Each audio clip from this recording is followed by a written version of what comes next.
Sí, bueno, yo desde chico tuve la influencia de mi abuelo. A mi abuelo le gustaba mucho leer y él era policía, entonces él traía a mi casa o a la casa, siempre traía revistas o periódicos porque trabajaba en hoteles o lugares públicos así muy importantes y entonces siempre traía algo así, ¿no? Y traía su periódico y él veía el periódico y los que quisiéramos ver las revistas o las fotonovelas que había en ese entonces. Y yo me acercaba a los dibujos, todo lo que fuera dibujos. Y él siempre leía muchos libros, entonces esa influencia de leer fue importante porque cuando leía las revistas siempre había algo de arte, algo de arte. Y cuando yo entré a la escuela, a la primaria y secundaria, pues ahí retomé mucho de lo que había visto antes. Ya me era conocido, o sea, no me sorprendió tanto, pero ya traía esa carga de cultura. Y entonces, pues me hizo a buscar siempre todo lo que tuviera que ver con dibujos, con pinturas.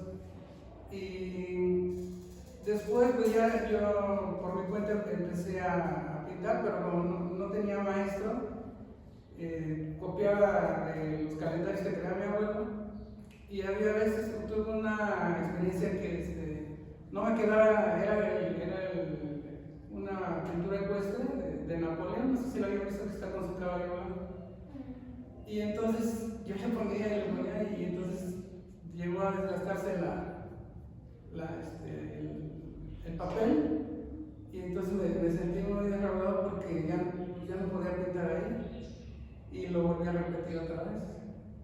Y entonces eso se me hizo así como, pues no tanto como una necedad, sino como una necesidad.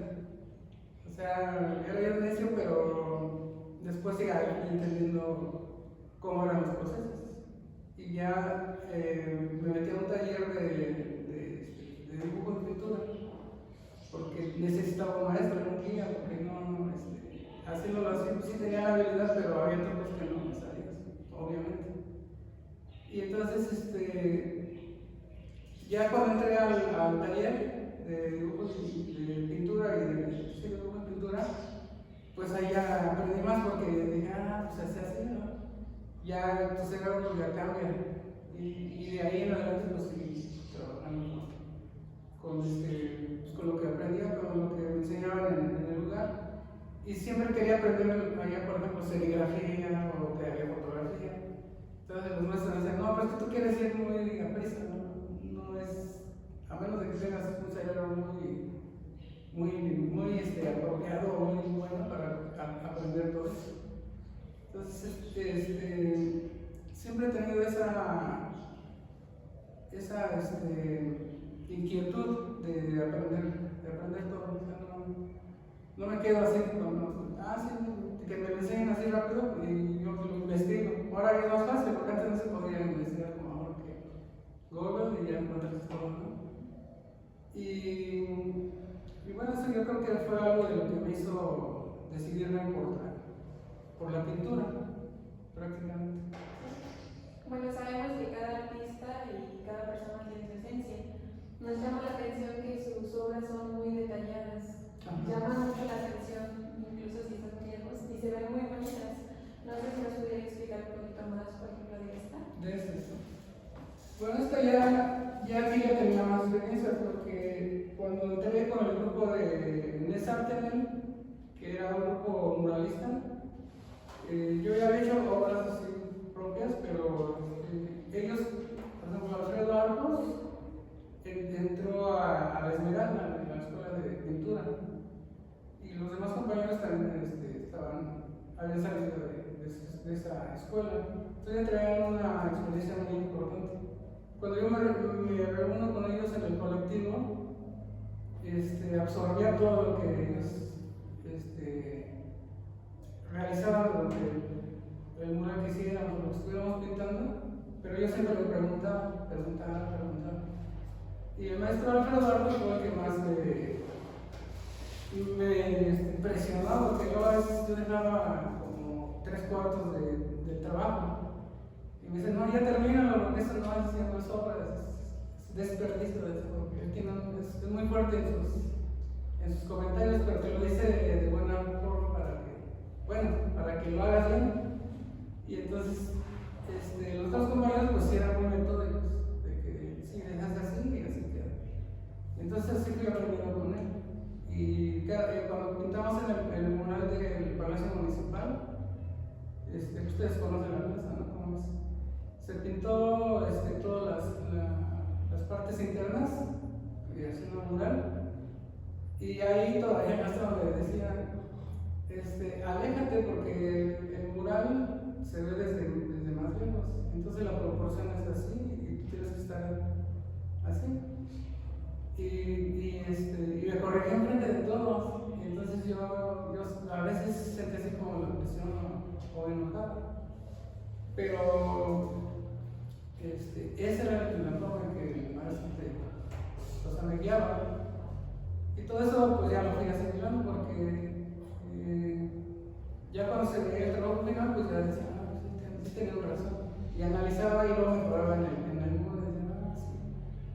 Entonces tuvimos muchas experiencias, como la del Pablo también, donde él un día llegó y nos dijo, miren, vengo de acá de los edificios, y lo que ustedes están pintando a nivel de pie, no se ve, o sea, se ven ustedes ahí con unos palitos así. Entonces la gente que está allá del otro lado de los edificios no sabe qué están haciendo. Entonces tenemos que doblar lo que es el tamaño para que no se vea, o 4 veces la altura de nosotros.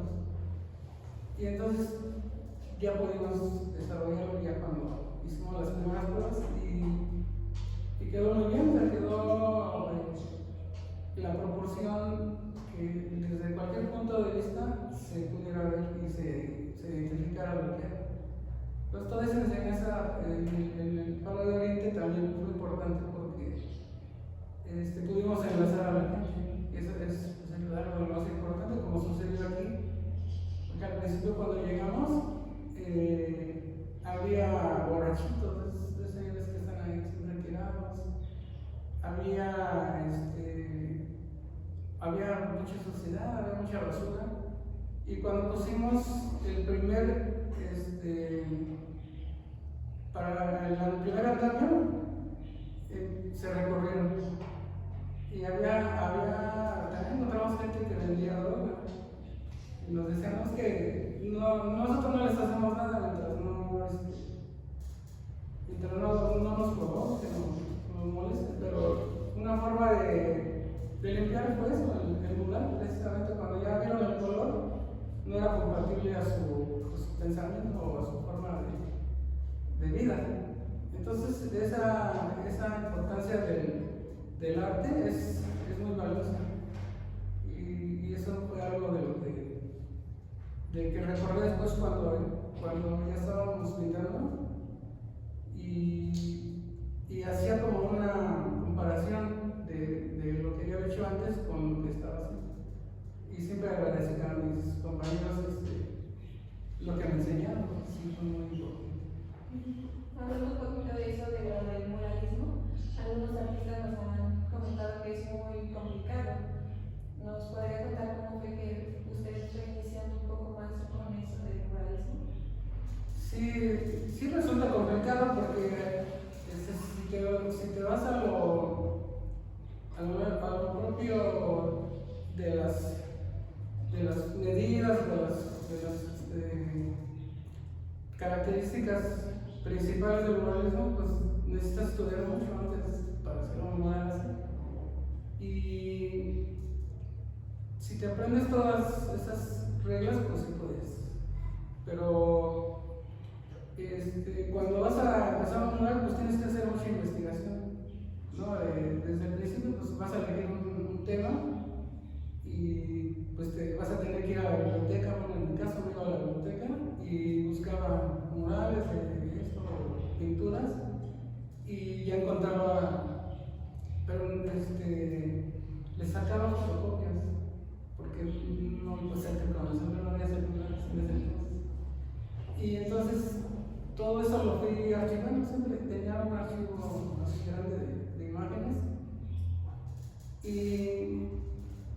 y después ya lo armaba en mi mente o lo visualizaba y después ya lo llevaba a los bocetos, hacía 5 o 10 bocetos.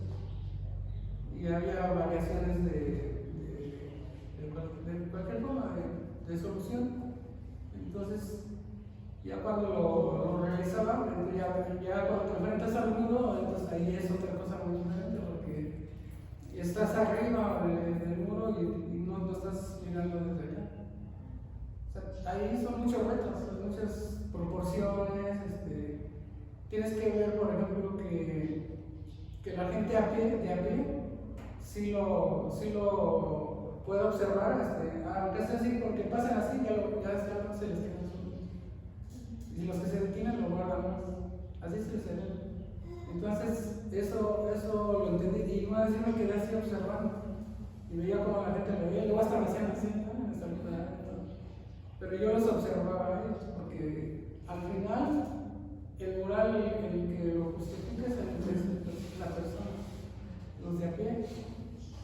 Y eso es muy importante porque eso se convierte en cultura.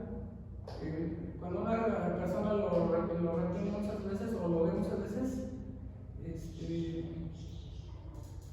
cambia su forma de pensar. Y si tú le pides un comentario sobre de un mural o de una foto o algo así, siempre te lo va a resolver o te lo va a decir de alguna manera. Hay veces que le dan un buen punto, ¿no? O sea, le dicen, no, es que esto yo lo vi y me gustó. Pero también hay cosas que son así rudas o fuertes, y también la gente las asimila, y dependiendo de la persona, resulta en positivo o en negativo. Pero hay gente que lo toma muy negativo cuando hay desnudos o semidesnudos.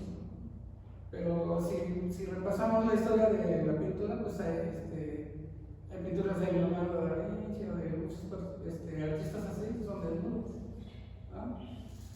Y entonces yo decía, así les comentábamos entre los compañeros, ¿por qué no se asustan de una obra así? Y luego haces otra obra y se asustan más, que es más fuerte la otra obra o al contrario. Y todos esos detalles los vamos guardando en nuestra mente. Y por ejemplo, el muralista pues siempre tiene la intención de que su obra, bueno, que permanezca, pero que vaya siendo diferente a lo anterior, ¿no? Y eso es muy importante. ¿Qué técnica se utiliza para poder dibujar obras así? Bueno, es que empezamos desde el dibujo, ¿no? De empezar a dibujar y también te tienes que buscar la imagen o lo que corresponda a lo que tú estás pensando. Y en ese sentido, pues ahí sí tienes que hacer mucho el trabajo de investigación. Porque si por ejemplo escoges una pirámide o una forma que tenga un edificio o algo así, tienes que buscar mucho material, porque si pones la más común, entonces se vuelve más común la obra. Entonces tienes que hacer que tu obra sea diferente, incluso inventar algo o modificar algo para que signifique igual que lo que querías. Y eso también es importante. Y, por ejemplo, hay muralistas que, bueno, ahorita se ha dado mucho la característica esta de hacer los grandes murales, que no sé si los hayan visto en las avenidas o en las carreteras de la ciudad, que tienen unas proporciones enormes. Y eso a los muralistas clásicos o que están muy de acuerdo con Siqueiros o otros muralistas, no les corresponde mucho, no les gusta porque le llaman gigantismo, ¿no? Y hay unos muchachos que son muy, en estos tiempos, son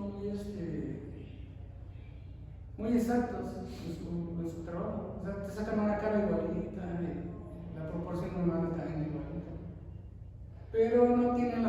características, por ejemplo, de la composición armónica o de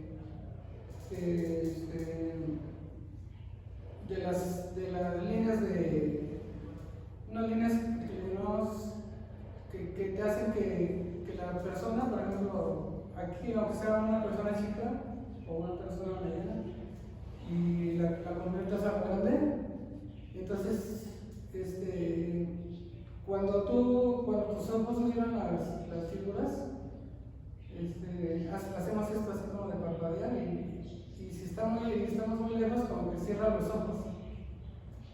Y eso se queda visualmente en las personas. Entonces, cuando el muralista pinta, tiene que encontrar puntos de encuentro, o sea, puntos donde haya una fuga, o sea, que la imagen se vea así como a lo lejos, y que encaje, que encaje dentro del muro y de la proporción del muro. Hubo una vez en Hidalgo que fuimos a pintar un encuentro de muralismo. Llegó un artista extranjero y él decía que no había puntos de fuga ahí, que no había ningún punto donde pudiera soportar su imagen, su obra. Y entonces yo busqué, y si es que hay ovejas, hay chivos, hay puercos. Y estábamos en Hidalgo, en la zona más pobre. Y entonces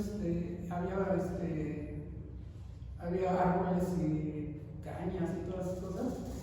Y yo le digo, no, seguro que sí hay puntos extra, hay puntos de fuga donde su obra puede entrar. Y él decía que no, y yo le digo, párese aquí y ve esos tabiques y ya veo los cables que están ahí. Entonces, mire, haga así el movimiento de su cabeza. Y decía, no. Y así fue como el choque, ¿no? Porque aquí en México hay una situación de que la gente se apropia de los espacios, no así tanto como de un trabajo, sino de los espacios visuales, ¿no? Y por ejemplo, si tú vas en el centro, hay puestos de todo, hay donde vienen periódicos y todo. Entonces se nos queda grabado en la mente.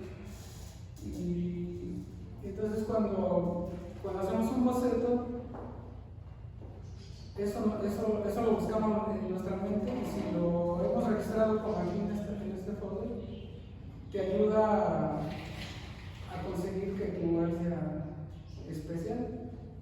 Y que cuando tú voltees hacia los otros murales haya un encuentro y una referencia parecida.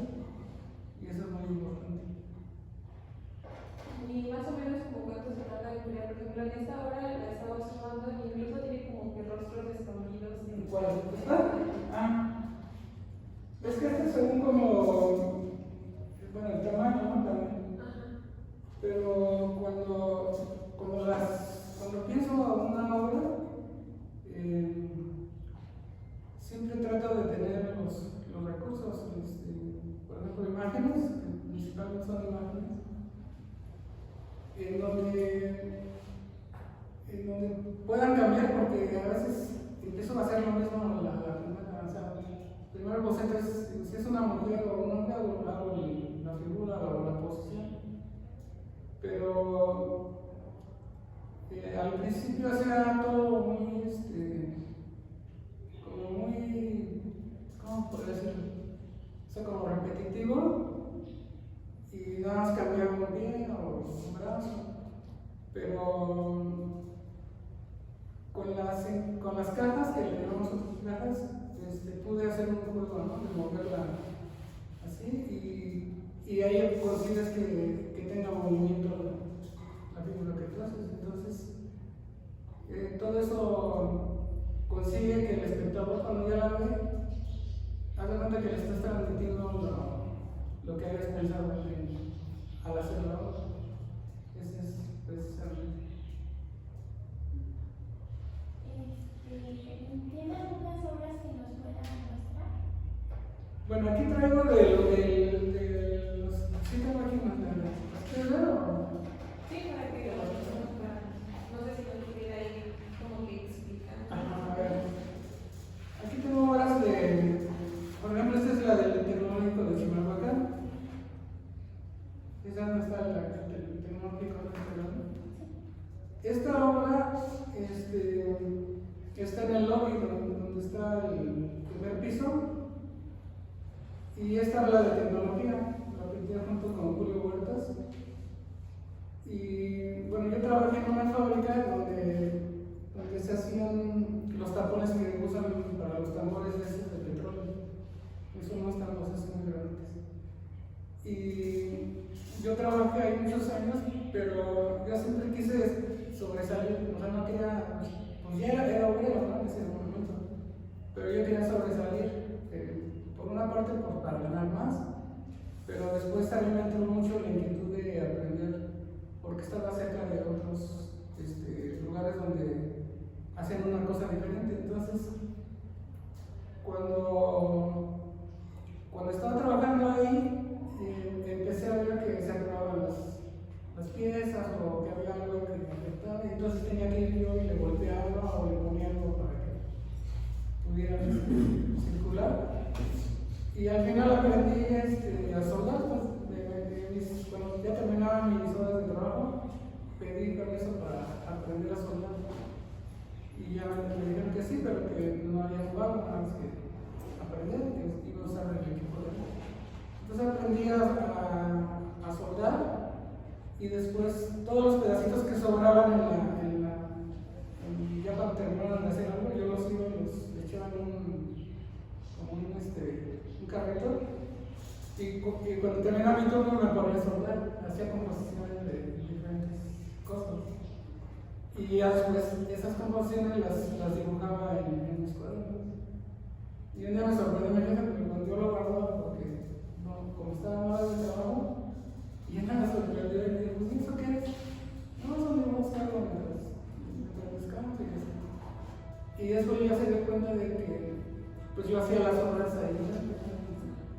Dice, ¿esto sirve o levantaste? Pues sí, me levanté de los residuos. Dice, pues sigue haciendo más, ¿no? Que se queda regañado, sigue haciendo más. Y entonces un día llegó uno de los ingenieros y había hecho un Cristo y lo tenía, pero era un cenicero. Entonces hicimos un cenicero y tenía el Cristo. Y entonces ese señor fue y le contó a otro ingeniero que teníamos un Cristo ahí que lo apagábamos y cigarro ahí. Y después pasó el jefe un día, el nuevo jefe, y alguien le dijo, no, es que estamos de los del Cristo, no sé qué, y lo fue a ver, pero lo que yo había hecho era que había puesto una de las piezas que se usan para, dado de cuenta que son las bridas que se usan para cerrar los tambores de petróleo. Y dije, chino, a regañar, no me acuerdo. Y luego ya cuando lo vio, dice, pues es muy interesante que hayas puesto al Cristo. Dice, pero más interesante es que aquí está nuestro producto que nosotros vendemos. Y dice, ¿me lo puedo llevar a mi escritorio? Pues sí, me salvé, pero ya. Y entonces ya, después ya me pedían que les hicieran ceniceros y cosas así. Entonces, fue muy interesante porque ahí ya estaba desarrollando los volúmenes más diferentes de lo que es dibujar y pintar. Y entonces pues ya me cambiaron de departamento y siempre hice bocetos y los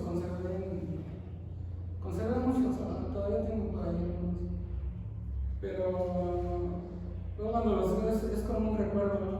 Tengo el recuerdo sí, siempre me lleva a donde empecé, y eso es muy importante porque a veces bueno, a mí cuando aprendí todo eso, aprendí de neumática, hidráulica, soldaduras, dos o tres soldaduras, tipos de soldaduras. Y sí sentí así como un poco de vanidad, así como decir, ay, ya sé soldar eso, y ya sé hacer eso. Y entonces ahí es cuando te centras, ¿no? Y yo me centré porque dije, no, ya aprendí bastante y ya me siento como que soy, porque estaba aprendiendo también inglés para platicar con los gringos y los señores que venían de otro país. No pronunciaron muy bien, pero ni a una hora, pero les daba así como parece que hacía el esfuerzo de aprender y querer hablar con ellos. Y yo les dije, no, es que esto falla por esto, y les enseñaba mis dibujos. Por eso me mandaron a la visita ahí, porque siempre tenía algo que reparar o un comentario, es que está fallando eso, mejor póngale esto y esto. Y ya después de ahí, pues ya al final ya me cambiaron de otro lugar, pero yo después decidí que ya me iba a salir porque no me iba a quedar en una fábrica. Y yo les vendía dibujos, pinturas al óleo a mis compañeros. Siempre tenía venta, siempre tenía un trabajo que hacer. Y yo decidí salirme de la empresa, dije, ya no voy a quedarme aquí. Y ahí fue cuando un día ya el ingeniero me dijo, un día llegué y me dijo, no, tú ya no trabajas aquí, ya sube por tu folder amarillo hasta allá. Y ya se fue. Y yo dije, bueno. Pero les juro que sí te refleja, ¿no? Cuando estás mucho tiempo ahí y ya me fui a cambiar de lugar porque te gustaba verlo, me quedé así en el salón de los bloques, todos estaban trabajando en el salón. Y ya se cuenta que era lo que pasó a mi vida así de obrero, desde que pisé el primer proyecto. Entonces siempre empezaron a tener mis manos así. Y entonces yo ya tenía muy arraigado pues el lugar donde he estado trabajando, todo lo que había aprendido. Y entonces sí es fuerte, porque cuando ya me estaba ya me iba a ir a Valladolid a cambiarme todo, sí me cayó todo el peso, ¿no? Y después, luego todavía me despertaba, después de eso me despertaba bien acomodado para trabajar y ya no trabajaba. O sea, ya no trabajaba y yo me despertaba así con la prisa, ¿no? Entonces le decía, ¿dónde vas? Y tú ya no trabajas, ahí ya no trabajas ahí. Y pues fue una experiencia buena porque al final de que aprendí muchas cosas, después lo llevé yo al lugar y yo hacía estructuras así como de lo que veía allá o lo que estaba haciendo en escultura. Y entonces cuando compartí con otros compañeros o con otros novelistas, ¿cómo sacaste esa imagen? ¿Cómo lo hiciste cómo la pensaste? Le dije, no, es que yo trabajé y así. Y si no puedes entrar en una fábrica y trabajar así, pues tienes plastilina y puedes empezar a cortar bloques y hacer composiciones. Esa era la forma después ya de trabajar. Entonces tienes que buscar, el artista, el pintor, lo que sea, tiene que buscar la forma de solucionar. Si no te queda como tú quieres, lo buscas y lo sigues buscando. Es una búsqueda tremenda, ¿no? O sea, y decía Alfredo Arcos, este trabajo es de hombres, de gente que sí quiere lo que quiere hacer, o sea, sí sabe lo que quiere hacer y lo busca, no es de que, mira, te traigo para que los cortes, ¿no? Tienes que trabajar y buscarlo, ¿no? Y Arcos siempre habló de enaltecer a la mujer, Arcos siempre habla de eso. Aunque luego pongas ahí, puso afuera, aquí en el lugar, puso desnudos y cosas, ropa de mujer y todo eso. Y yo no lo había entendido hasta que un día que estábamos viéndolo, él usó las prendas para dar el colorido, o sea, no usó brocha, pincel, sino que lo que pegó ahí arriba era de diferentes colores y esa fue su forma de solucionar, porque él ya había rebasado lo que había pintado a mano. Entonces sus colores eran las telas, entonces a veces se veía como encimado, pero cuando yo hice un ejercicio así de apretar los ojos, abrir y cerrar, y entonces ahí fue cuando le entendí a él y después ya me dijo, ¿ya lo entendiste? 2, 3 meses, así, entonces estás poniendo los grisáceos, los azulados, te tardas mucho a veces. Sí.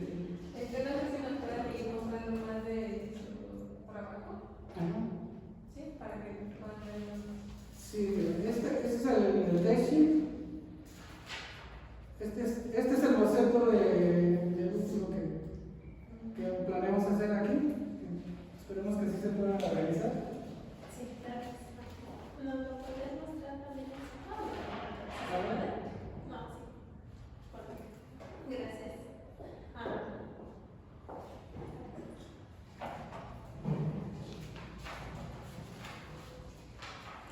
Aquí tengo ahora desde el 99, pero yo empecé en el 85, antes del 85 empecé a hacer ya más formal con mis trabajos.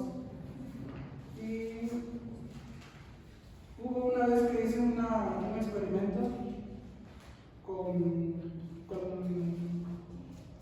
las personas que estaban cerca de donde yo vivía. Y puse una mesita y ahí los ponía a dibujar a los niños. Les cobraba 5 pesos, creo, en ese entonces. Y entonces pude conseguir que la inversión que habíamos hecho, porque los papás compraban las pinturas, las bolsitas de pintura y los pinceles.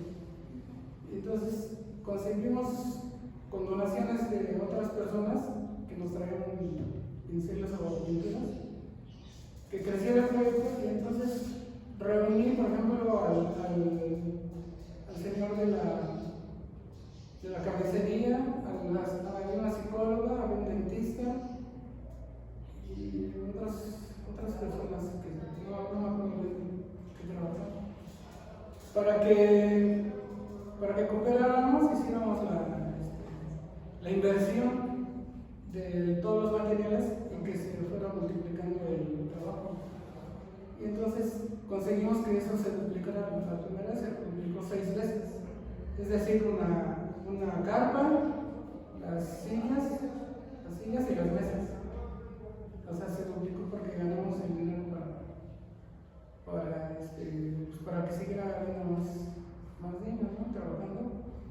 Y es algo que a los municipios no les resulta porque pensamos diferente. Yo pude conseguir eso y después llegó un artista y se replicó otras 4 veces. O sea, ya teníamos casi 12 mesas, o más de 12 mesas, con sus sillitas y todo lo que se tenía que usar para vender. Entonces, yo me pude dar cuenta de que el gobierno no hace las cosas. Porque si nos llegan esos apoyos verdaderos, ya fue otra cosa, ¿no?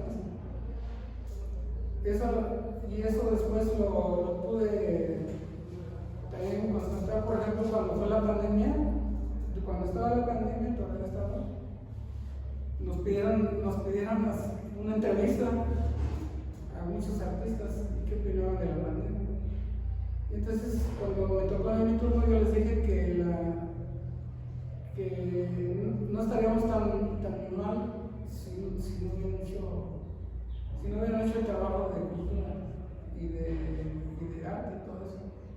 Porque la gente, muchos éramos ignorantes, no sabíamos qué era la pandemia, y muchos se salían sin cubrebocas pues sí, se exponían bastante, ¿no?, a la pandemia.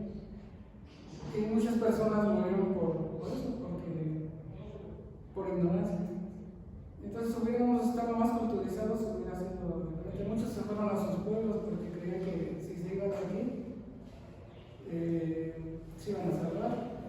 Pero en los pueblitos no hay muchos hospitales de primera, o lo más básico que es ponerte oxígeno. Y entonces son detalles que, pues sí, suceden, pero que tienen que ver con el pensamiento de los artistas.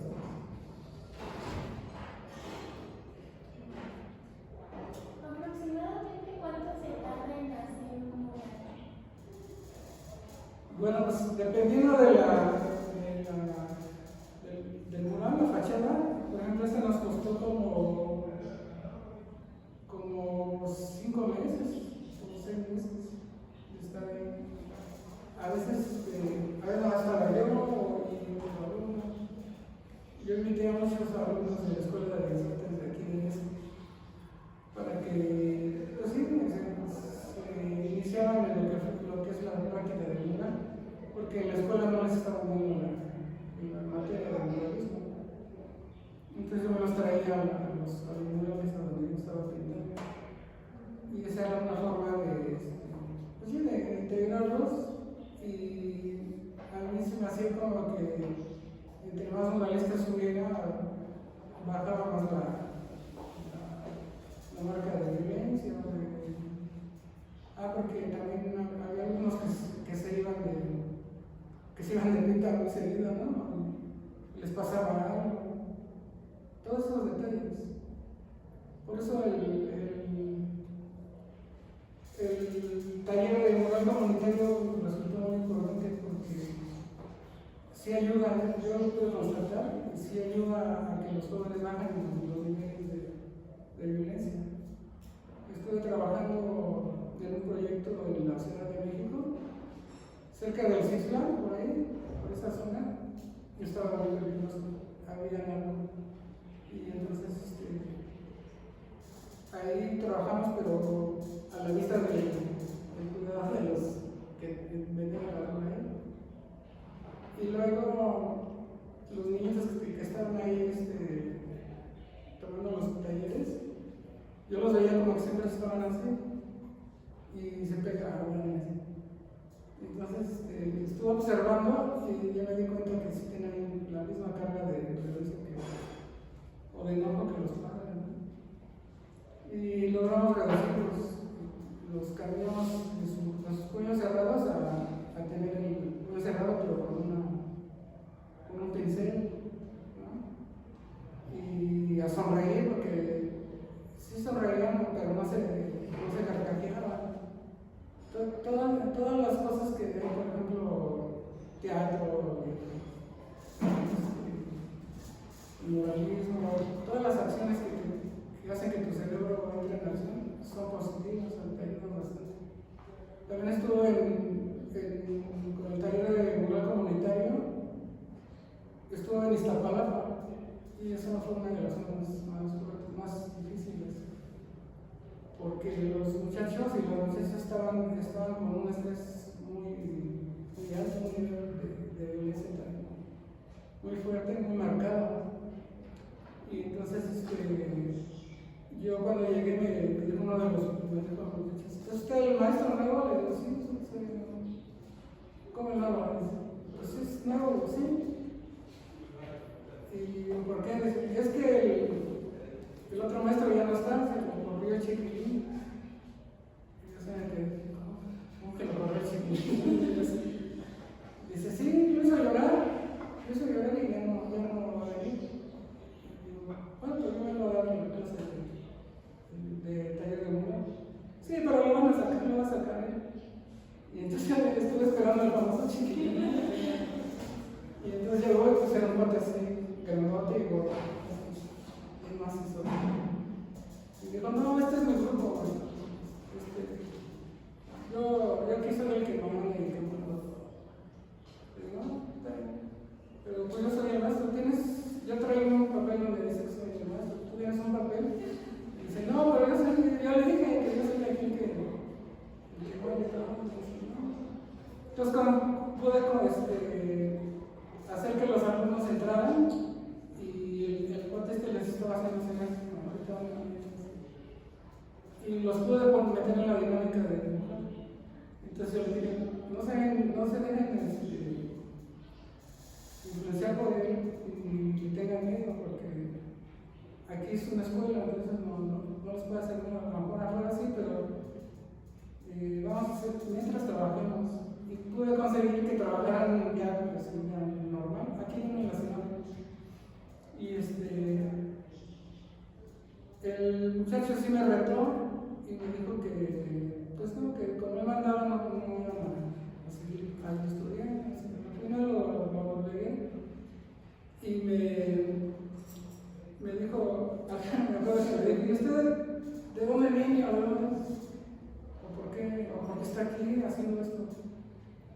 Le digo, pues es que yo no los vine a ayudar, no vine a destruirme, a hacerle nada, al contrario. Y yo vivo donde está, ¿ves esa bola que está allá? Esa cabeza que se ve. Yo vivo atrás de esa cabeza. Y entonces se quedó así como, ¿cuál cabeza? La cabeza de Juárez. Pues si ven de allá para acá se ve la cabeza de Juárez. Y entonces él hizo así como, se quedó así como, hasta mover la cabeza. Y ya cuando le cayó el 20, ¿ustedes de Nesa? Y ahí cambió todo.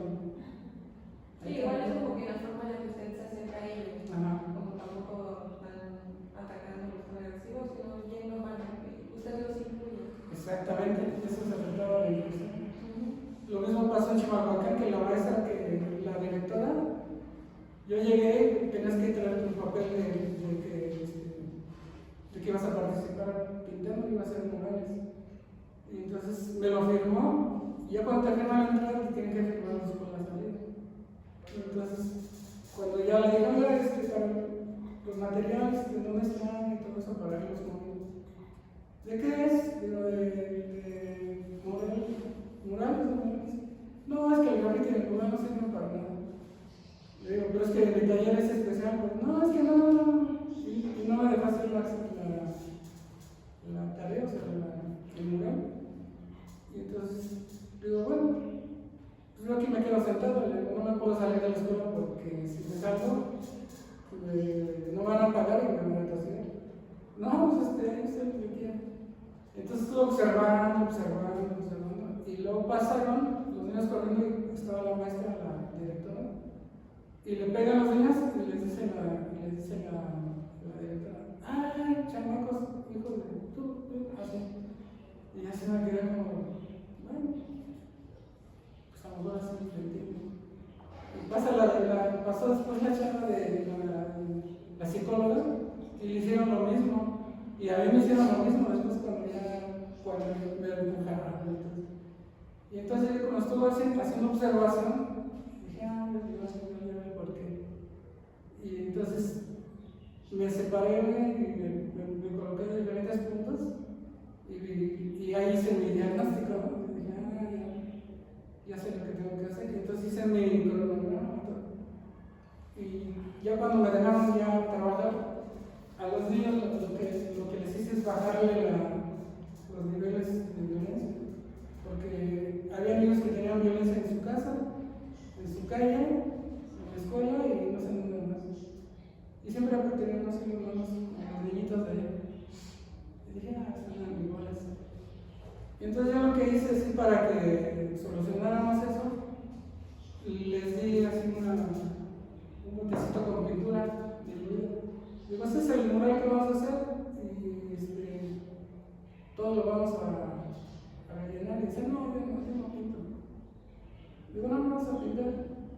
Y ya los puse y los hice que corrieran con el botecito. Vas a gritar desde aquí hasta los días y le aventas con todas las cosas, todo el coraje que tú tienes ahí en tus manos. Y le avientas la pintura. A veces se cae alguno porque se pega, y gritaba. Pues les bajé toda la energía negativa que tenía. Y ya terminaron riéndose.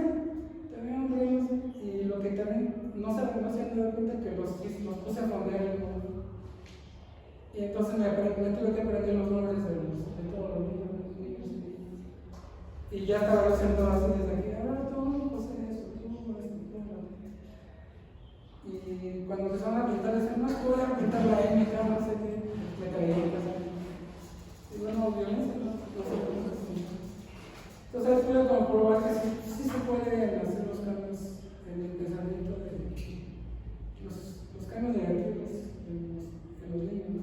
Sí los puedes cambiar con el arte principalmente. Sí, pues ya depende de cómo usted se acerque a qué actividades ponerle, ¿no? Supongo que depende de cada persona. Exactamente.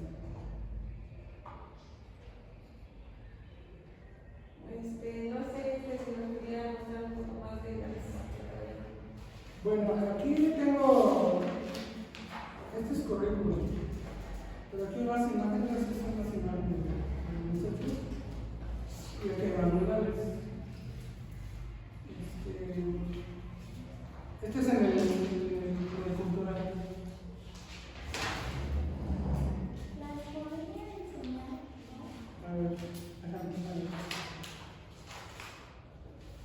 Sí.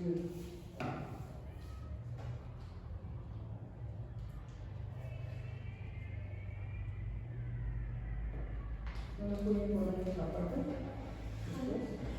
Sí, es muy bueno para que. Esta es una que causó mucha controversia. Esa la pintamos en el faro de Oriente. Y decía un compañero que yo estaba cometiendo una violación contra la iglesia, contra la religión, porque había apuntes alrededor de la Biblia. Su pensamiento yo lo veía de otra forma, él decía que era un atentado, no sé qué. Pero pues al final se quedó la obra ahí como 8 años y después ya la obra se quedó.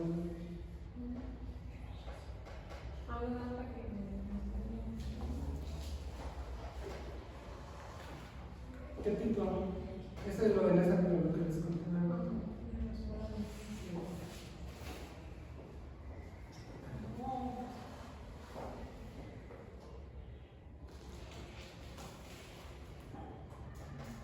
Y pues no sé si algún compañero tendría alguna pregunta, pues, ¿alguna duda?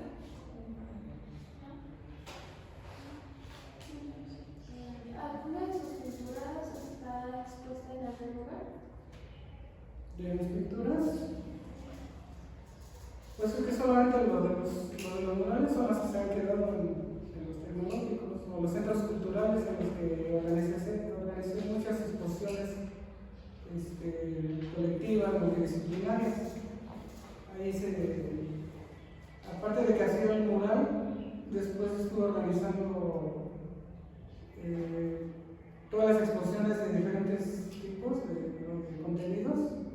Que por cierto, rompí un récord ahí en ese centro cultural, uno de los centros culturales, porque no sé si ustedes escucharon antes que la gente del DF no quería venir a esa. Parecían que mataban, derrotaban, etc. Y yo un día decidí a romper ese comentario que decían. Y me acuerdo que era la exposición de los libros. Me había contactado un amigo mexicano que se fue a Valencia, a España. Él hacía performance, él es gay, pero hacía unos performances maravillosos, ¿no? Te metía en tu mente el contexto de muchas cosas y tú te llevaba, te contaba la historia, pero él hacía movimientos como de danza contemporánea. Y ese día recuerdo que estaba lleno el lugar en los tres pisos y en el escenario principal. Y yo pensé que se iba a salir la gente porque empezó como era un desnudo, muy cuidado. Y no, el único que salió fue un viejito, pero porque se cansó, ¿no? Porque le hubiera chocado así la hora, ¿no? Él se salió. Y estaban más choqueados los que trabajaban en el centro cultural que las personas. Entonces él contó la historia y se iba desnudando hasta que quedó completamente desnudo. Y todos le aplaudieron porque trató el tema de una forma muy diferente. Y en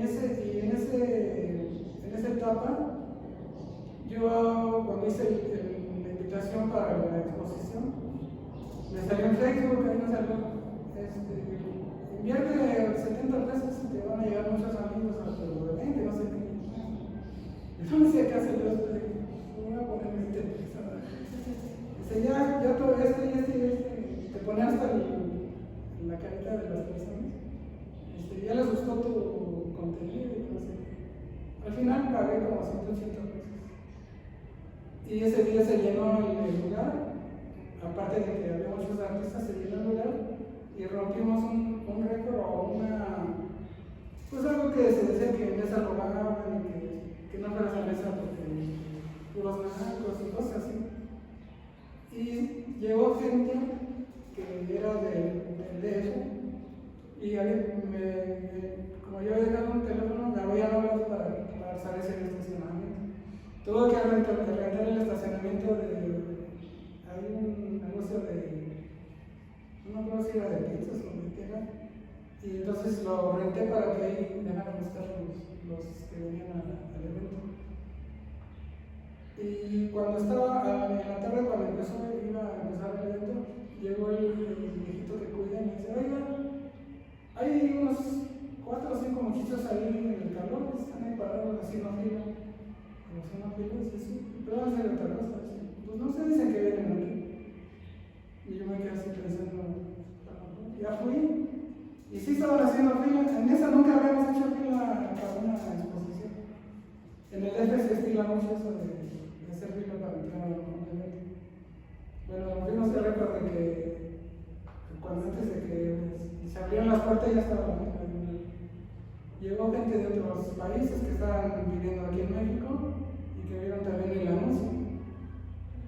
Y ese día fue un lleno total de todo se conjuntó porque todas las obras, la mayoría eran muy buenas, y los que me atacaban mucho en ese entonces entraron y pudieron darse cuenta de lo que nunca había pasado en eso, de que ni robábamos, ni éramos ignorantes, ni tampoco hacíamos a un lado a los otros compañeros artistas, y aparte incluíamos a la gente. Eso era lo más importante. Entonces yo creo que la forma en que tú hagas las cosas o te expreses o proyectes los talleres o lo que sea es importante. Entonces eso nos va a devenir en un éxito, y en este caso a la cultura y a las artes y a los jóvenes, que ese es uno de los principales retos que en los que yo me metí, porque siempre me decían: no, es que con jóvenes siempre vas a fracasar, y no es cierto, lo pude comprobar ahorita. Bueno, pues igual le agradecemos mucho que se haya tomado un ratito y nos venga a platicar de sus experiencias y cómo inició todo esto. Igual en un futuro no muy lejano nos permita seguir contándonos un poco más de todo lo que me imagino que tiene muchísimas Sí, muchas aventuras. y que nos puedan seguir contando mucho más. Le agradecemos mucho y muchas gracias. Muchas gracias a ustedes.